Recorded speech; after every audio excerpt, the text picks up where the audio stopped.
जून महिना आला म्हटलं की शाळा सुरू होतात आणि शाळा सुरू झालं की पुन्हा आपले तेच मित्र आणि मग तीच मज्जा. शाळेत जाण्यासाठी सगळी मुलं खूप उत्सुक असतात, पण एक वेगळीच गडबड बऱ्याच शाळांमध्ये बघायला मिळते.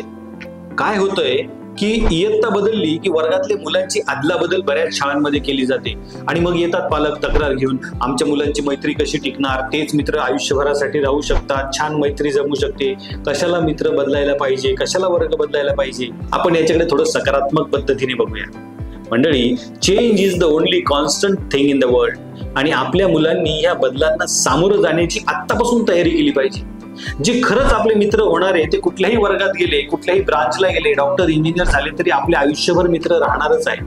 पण वर्ग बदलल्यामुळे आपल्याला नवीन मित्र करण्याची संधी मिळते आणि बदलाला सामोरं जाण्याची सुद्धा आपल्यामध्ये एक क्षमता निर्माण होते.